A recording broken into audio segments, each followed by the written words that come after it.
Assalamu alaikum warahmatullahi ta'ala wabarakatuhu. This is MD Asaduzzaman with you.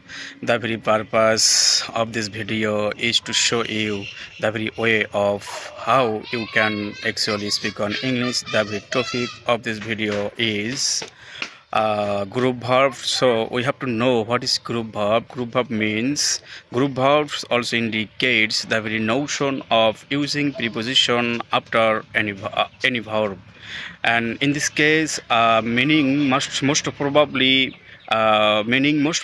may be changed so vigorously, such as look, it is a verb. Look means to see, looking means seeing, and if we use various preposition, then the very meaning may be changed as look at, glance, look into, investigate, look for, search, and look down upon, that mean abominate or hate.